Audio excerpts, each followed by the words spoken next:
good morning तो बहुत गोबावनि उनाव फैलायबाय आरो ना मथा-मथि 8 days जाबाय मोनदां फैया भिडिअ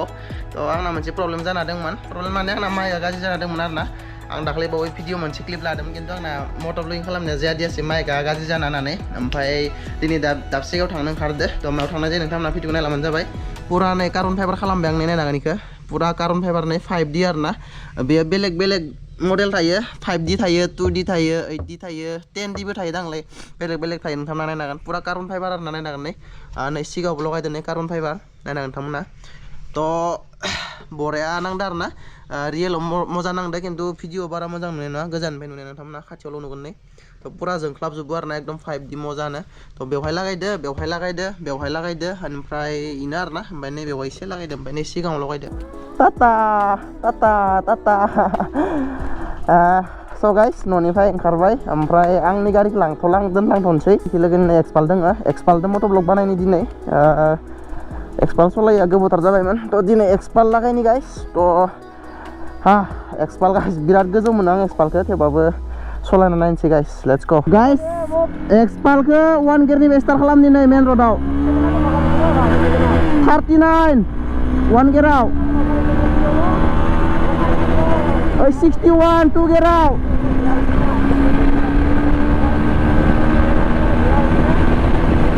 85 3 गियाराव 4 गियाराव बेसे थांनाय थारनि ओइ सेट 100 1 2 3 3 4 5 6 7 4 गियाराव 107 आलासे खारदो गाइस 5 गियाराव बेसे थाङोमोनथाय 5 गियार आलासेल' दंखायोनिया थांसाबो गाइस बारा एसांथ' थाङा खिन्थु थांसाबो आरो ना दिनै एक्सपाल सलायनानै मोजां नांदो गाइस नलबारियाव एसे खामानि दंमोन ओमफ्राय खामानि थानायखौ फैखाबाय ओमफ्राय नै लानैयाव सेकेन्ड हेन्ड डिलाराव एसे खामानि दंमोन इयावबो हाबफैखाबाय कालेक्सना बारा ओरै मोजांथ' गैया थेवबाबो मोननैसो दङ आरो ना गंनैसो दङ कि एक्सपाल गंसे दं डमिनार गंसे दं MT दं ओमफ्राय R15 दं नै लानाय नागोन सा एकदम सिक्सिका गोदान गंसे R15 दङ ओमफ्राय RS गंसे दङ ओमफ्राय कि NS 125 गंनै दङ तो इनि प्राइसखौ आं खेबसे डिटेल्सखौ होना थांनि नोंथांमोननो तो गोबाङानो सेकेन्ड हेन्ड बाइकनि डिमान्ड खालामदोंमोन स' आङो इखिनिनि माबाखौ माने डिटेल्सखौ एसे होना थांनि आरो ना नोंथांमोना नायबानो जाबाय नोंथांमोना नायनो हागोन नायाव दङ एक्सपाल गंसे 200 आरो ना एक्सपाल 200 तो नैबेखौ अनलि 70,000 नोंथांमोना लांनो हागोन आरो ना तो नोंथांमोना जुदि रिफाइनेन्स खालामबा रिफाइनेन्सबो खालामनो हागोन अनलि 30,000 नोंथांमोना नैबेखौ लांनो हागोन आरो ना जुदि फाइनेन्स खालामबा ओमफ्राय डाइरेक्ट लांबा 70,000 नोंथांमोना नैबेखौ मोनगोन आरो ना गारिया बहुत मोजां सिक्सिका गोदान जाना दं नोंथांमोना नायनो हागोन बेनिफ्राय इयाव दङ डमिनार 250 गंसे नोंथांमोना बेखौ 400 बायसा नुनो हानाय दे खिन्थु नैबे 400 नङा 250 सो नैबेयो जुदि सोरनोबा डमिनार 250 नांगौबा प्रेस कार्ड सार्ट होखाजोबनाय नायना नोंथांमोना पुरा जब द' तो सोरनोबा नांगौबा 1,25,000 नैबेखौ लांनो हागोन आरो ना अनलि 1,25,000 नैबेखौ लांनो हागोन तो जुदि फाइनेन्स खालामबाबो खालामनो हागोन 62 नङाबा 63,000 नोंथांमोना नैबेखौ फाइनेन्सआव लांनो हागोन आरो ना गारिनि कन्डिशना बहुत मोजां नायना नोंथांमोना पुरा माने मडिफाइ खालामखानाय आरो ना उनावबो दंखायो इनो बेनिफ्राय नै क्रेस गार्ड सार्ट होखानाय जोबनाय दङ लिभार गार्ड सार्ट दंखाजोबो नोंथांमोना जुदि लाङोबा लांनो हागोन नैबेखौ डमिनार 250 बडियाव जे एक स्क्रेच गैया पुरा सिक्सिका गोदान आरो ना तो सोरबा लांबा लांनो हागोन 1,25,000 ना नेक्स्ट दङ कि MT 15 दङ गाइस बहुत मोजां कन्डिशननि टायार सार सब गोदान बेनिफ्राय कन्डिशना बहुत मोजां अनलि 25,000 रानिं जादों आरो ना नैबेयो 1,25,000 आरो ना नैबे MT 15 नि प्राइसा तो नोंथांमोना मिथिखायो यामानि गारिया एसे प्राइसा बारा जायो होननानै आरो MT नि प्राइसा एसे बारा जायो होनना मिथिखायो नोंथांमोना जायखिजाया डिलारावनो 20 नि सायाव जाखाजोबो आरो ना प्राइसा अबावबा 35 नि सायाव जाजोबो बांसिन डिलारावनो तो नैबेयाव नोंथांमोना 1,25,000 MT 15 गंसे गोदानथार मोनगोन आरो ना बहुत गोदान नायना नोंथांमोना एक स्क्रेचबो गैया गारियाव सोरनोबा नांगौबा कन्टेक्ट खालामजागोन आरो ना नेक्स्ट राइड मटर्स नायना नोंथांमोना आं नाम्बारखौ होनो हागोन ओमफ्राय सोरनोबा नांगौबा लांबानो जाबाय आरो ना अनलि 25,000 रानिं जादों नैबेयो तो सोरनोबा नांगौबा कन्टेक्ट खालाम गाइस MT 15 नेक्स्ट दङ कि R15 गाइस V3 एकदम सिक्सिका गोदान आरो ना नोंथांमोना नैबेखौ नायनो हागोन नै मिरराव माबा दं नै लाइट जोंनाय इन्डिकेटर दङ आरो ना इयावबो नै होखानाय नै ভিডিও চাই কেনে আহিলে আৰু কিবা অলপ চাই দিম 2000 টাকা আকৌ ডিসকাউন্ট পাই যাব আপুনি गारिनि कन्डिशनखौ खनसे नाय ओरैबायदि मोजां नायना नोंथांमोना सिक्सिका एकदम धुलाल' नांना दङ नै एकदम कालारफोराबो खाराखै आरो ना गोदानाव जेरै दङ ओरैनो दं नोंथांमोना नायनो हागोन एकदम गोदान आरो ना नैफोरबो नै गोदान होजोबनाय नायना नोंथांमोना बेफोरो पुरा गोदान होजोबनाय नायनो हागोन एकदम गोदानैनो दंजोबो अनलि 95,000 नोंथांमोना लांनो हागोन आरो ना R15 V3 सोरनोबा नांगौ आं उनखिनिफ्राय खनसे नायनो दे पुरा गोदान आरो ना नै बेफोरखौ नायनो हागोन नै पुरा बडिया एकदम एक' जायाखै पुरा गोदान टायाराबो मोजाङैनो दं नोंथांमोना नायनो हागोन पुरा गोदान आरो ना स' सोरनोबा नांगौबा R15 V3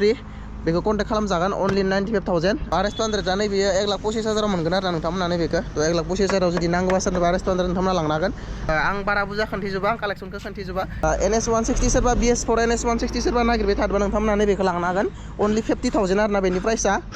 अनलि 50,000 आव NS160 BS4 नोंथांमोना नैबेखौ लांनो हागोन रानिंफोरखौ नोंथांमोना डिलाराव फैनानै नायफैबानो जाबाय गारिनि कन्डिशनाथ' मोजाङैनो दोङो अनलि 50,000 आरोना जुदि 50,000 आव BS4 NS160 सोरबाफोर नागिरबाय थादोंबा नैबे डिलाराव मोनगोन आङो कमेन्ट सेक्सनाव कन्टेक्ट नाम्बार होनो हागोन नोंथांमोना कन्टेक्ट खालामना फैबानो जाबाय आरोना थ' बरिया कन्डिशनाव दोङो NS160 सोरनोबा नांगौबा लांफैबानो जाबाय बेनिफ्राय दोङो 220 गाइस अनलि 70,000 नोंथांमोना नैबे गारिखौ लांनो हागोन पुरा नै माबाखानाय दोङो नैखौ मा होनोथाय गार्ड नैबे होनाय दंखायो आरोना बरियानो बहुत गोदान खिन्थु गारिया एकदम सिका गोदान नायनो हागोन नोंथांमोना एकदम गोदान हेभि आरोना बरिया जाना दोङो टायाराबो गोदान गोजा थ' हेभि थ' नोंथांमोना नैबेखौ 70,000 आव मोनलांगोन इन्टारेस्टेडबा लांफैनो हागोन पालसार 220 NS125 गाइस सोरनोबा जुदि नांगौबा 60 गोदान आरोना नैबे एक जायाखै गारिया यार रानिं किमान আছে itu running 12,000 12K रानिं जादों आरोना नैबेयो एक जायो गारिया स्क्रेच एक गैया क्रैश टेस्ट जायाखै एक पुरा गोदानैनो दोङो नोंथांमोना जुदि नांगौबा सोरनोबा लांफैनो हागोन आरोना NS125 70,000 आव नोंथांमोना नैबेखौ लांनो हागोन सोरनोबा स्कुटि नांगौबा एभेलेबल स्कुटि दं नायनो हागोन एन्ट्रक दं बेयाव माने जिखिनि स्कुटि दोङो माने 50नि सिङाव गोजा 48 45 बिदि गोजा आरोना इफोर गथाय थ' नोंथांमोना फैनानै सोंना लाफैबानो जाबाय मोजाङै आङो कन्टेक्ट नाम्बार होनांगोन नोंथांमोना सोंहरजागोन बरायसे कन्टेक्ट खालामनानै ओमफ्राय बाखि दंबावो एखे पालसार टालसार दों नायनो हागोन नै पालसारनि लाइनआप दोङो नर्मेल बाइक गोजा दों इजा नायनो हागोन खनसे खोन्थिनानै नोंथांमोना खिन्थु आङो डिटेल्सखौ थलायला गंथाम दोङो 220 FZ दोङो TVS दोङो आपासि दोङो बेनिफ्राय नायनो हागोन कि राइडारबो दोङो प्लेटिनाबो दोङो RX100 दं थ' एभेलेबल आरोना नर्मेल बाइकफोरा एभेलेबल दोङो इयाव नायनो हागोन कि एभेलेबल दङ 2013 মডেল সেলফ স্টার্ট হয়েছে এখন আপনি 18,000 পড়ে যাবে 18,000 মাত্র 18,000 नर्मेलि माने बेफारफोर खालामनो मैगं थाइगंनि बोनो थाखाय गारि नांगौबा अनलि 18,000 आव नोंथांमोना नैबेखौ लांनो हागोन आरोना नै TVS खौ लांनो हागोन नोंथांमोना सोरनोबा नांगौबाथाय कन्टेक्ट खालाम आरोना अनलि 18,000 कागज गथाय ट्रेन्सफार खालामजोबना हरखागोन डिलारनिफ्राय दा नोंथांमोना मात्र 18,000 नांगौ ओमफ्राय लांनांगौ आरोना ओमफ्राय बाखि ग्लेमार सेमार दं नायना नोंथांमोना ग्लेमार दङ ओमफ्राय नै हिरो दङ ग्लेमार एभेलेबल नर्मेल बाइकआ एभेलेबल दं गाइस एभेलेबल दङ एकदम एभेलेबल थ' नोंथांमोना नैबे डिलाराव फैनानै एसे चेक खालामनानै नोंथांमोना गारिया माबायसे कन्डिशननि कन्डिशन नायखांनायनि उनावसो लांफैयो आरोना गारिखौ कन्डिशन नायालासिनो लांना कन्डिशनखौ मोजाङै नायनानै लांबानो जाबाय आरोना आं दा खिथिथ'लायला बारा डिटेल्सखौ होथ'लायला आङो माने मोनसे खामानियावसो फैदोंमोन ओमफ्राय ओरैनो जास्ट देखायना होबाय आरो नोंथांमोना गोबाङानो डिमान्ड खालामदोंमोन नालाय ओंखाय खिन्थिबाय आङो बारा कालेक्सन गैया खिन्थु दोङो R15 दोङो ओमफ्राय NS125 दोङो 220 दोङो NS160 दोङो BS4 एक्सपाल दोङो मोजां कन्डिशननि गोजा आरोना इखिनिया सब मोजां कन्डिशननि गोजा खिन्थु प्राइसआ बहुत डाउन कमेन्ट सेक्सनाव होगोन आङो कमेन्ट बक्सआव थांबाथाय डाइरेक्ट नोंथांमोना नाम्बारखौ मोनखागोन आरोना थ' नोंथांमोना कन्टेक्ट खालामबानो जाबाय कन्टेक्ट खालामना फैबानो जाबाय आरोना